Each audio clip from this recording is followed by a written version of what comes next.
La fille dormait profondément, quand son père lui retira brusquement la couverture. Elle se redressa, perplexe, mais il lui attrapa violemment les cheveux, et la plaqua de nouveau sur le lit. Son regard devint soudain avide, balayant le corps de la jeune fille, avant de fixer intensément ses yeux sur elle. Terrifiée, elle se mit à trembler légèrement. Il relâcha ses cheveux, toucha doucement son visage, puis quitta lentement la pièce, laissant sa fille sous le choc. Le lendemain matin, sa mère préparait le petit déjeuner, tandis que la petite fille, assise à côté, se demandait si elle devait lui parler de ce qui s'était passé la nuit précédente. Son père arriva alors à table, lui adressant un sourire serein, comme si rien ne s'était jamais produit. Elle se souvint de son expression terrifiante de la veille, mais son comportement semblait maintenant si normal. Elle se leva pour partir. Toute la famille la regarda, intriguée, quand soudain, sa mère lança brutalement la nourriture sur la table, augmentant encore la confusion de tous. Elle se mit alors à manger avec une frénésie terrifiante, faisant éclater en sanglots le plus jeune fils. Paralysé par la peur, la situation devint de plus en plus étrange. Le soir, l'aînée prenait sa douche, quand elle entendit soudain frapper à la porte. Elle essuya la buée, et vit sa petite sœur immobile, derrière la vitre, avec une expression étrange. Elle lui demanda calmement de tuer tous les membres de la famille. Troublée,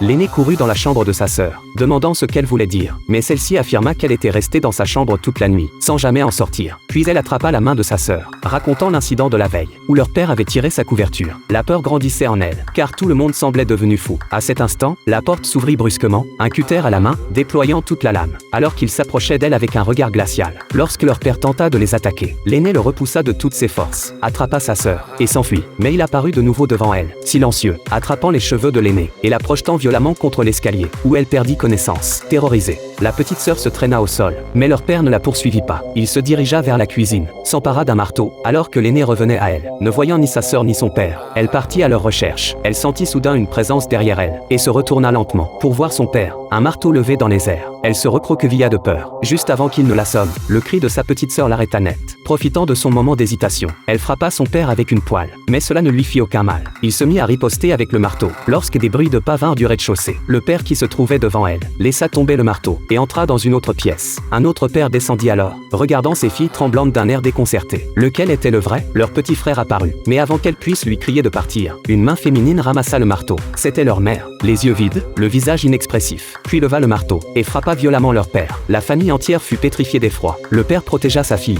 encaissant plusieurs coups. La mère afficha alors un sourire sinistre, et s'éloigna, le verre planté dans ses pieds, sans montrer aucune douleur, marchant lentement, jusqu'à une autre pièce.